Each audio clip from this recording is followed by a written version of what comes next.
Cynthia had been married to her husband Edward for many years. They lived together amicably and hardly ever quarreled. Her husband was always in charge of the family, and he made all the decisions himself, without letting Cynthia participate. But she was always calm and compliant, allowing her husband to lead the family. He handled absolutely everything in the house, from distributing the family budget to choosing a toaster. At the time, it seemed to Cynthia that this was the way it should be. She loved Edward very much, gave birth to his 2 children, and took care of their upbringing. Cynthia's husband seemed to love them very much, but was rather reserved in his communication. Thanks to Cynthia's love and Edward's wise counseling, the children grew up and received a good education and a prestigious job. A short time later, Cynthia and Edward had grandchildren. Cynthia adored them and thought that her life was perfect. However, soon life showed that things were not so. Edward worked as a top manager at a large company in the city, and he always supported his family. Cynthia had left her job when her grandchildren were born to help raise the kids, while her children focused on their careers. Then one day Edward came home from work and began a serious conversation. For the last month, he had been late at work, secretive, and trying to avoid Cynthia. She hoped it had to do with work stuff or fatigue. But what she heard from her husband divided her life into before and after. Edward confessed to her that he was seeing another woman he truly loved, and that was why he was leaving. Cynthia asked him a single question, whether he was sure that the feelings were mutual and whether he wouldn't regret his decision.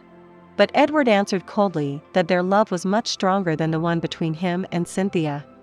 Cynthia was terribly hurt because she had given this man the best years of her life, had had children, and paid a lot of attention, but he didn't appreciate it. The next day, Edward packed up his belongings and left for an unknown destination. Their children also resented him very much and stopped communicating with him.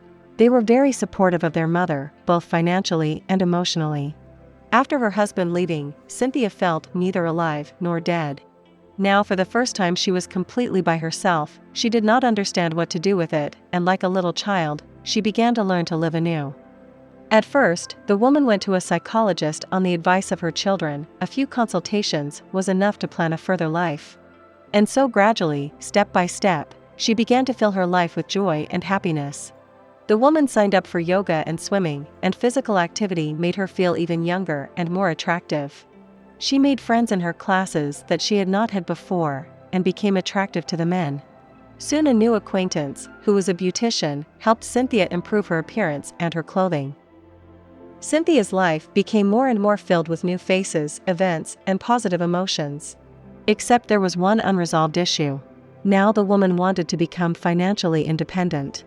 When Cynthia was young, she had worked as an editor, and she was doing quite well. So she decided to look in that direction. She was very lucky, and after several job interviews, she was hired by a publishing house. Due to her experience, hardworking, and irrepressible energy, Cynthia was assigned to lead the whole department. When the issue of financial independence was resolved, the woman fulfilled her long-held dream of flying to Paris. So in just a year and a half, Cynthia became an entirely different person, and she liked that other person very much. Her heart was free, and it seemed to be what had been missing all her life. Now there was no way she would enter a relationship, she thought. But one day the writer who was highly regarded in the publishing house crossed the threshold of her office.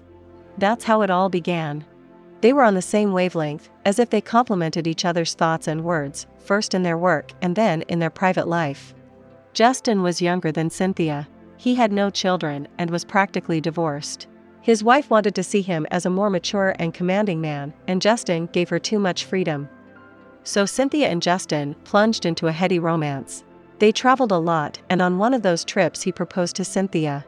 The woman remembered how unhappy and unfree she had been in her previous marriage, when her every move depending on her ex-husband. However, she had been a different person then, so Cynthia was sure that now it would be the other way around, and agreed to marry Justin. Justin had only to finalize the divorce proceedings. He made an appointment for his ex-wife Marilyn, and she said she wouldn't be alone. That was why Justin took Cynthia to the meeting. And so Cynthia and Justin sat at a table in a cafe waiting for Marilyn and her companion. What was Cynthia's surprise when it turned out that Marilyn's companion was her ex-husband? Edward did not even immediately recognize his ex-wife, because over the past year and a half Cynthia had become very beautiful, and moreover, she was in the company of a young man. It all went quickly. Marilyn and Justin agreed on everything, but the glaring look of her ex-husband, Cynthia felt for a long time after meeting. After the wedding, family life began, but a different one, where Cynthia was a person, not a reflection. They resolved all issues together as equals. 6 months later, Edward called and asked to go back on any terms.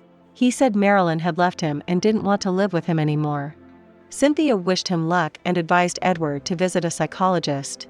Even if she was single, she still wouldn't take him back. Cynthia realized that everyone has plenty of time to start life over, and even at any age, it is possible to become happy here and now.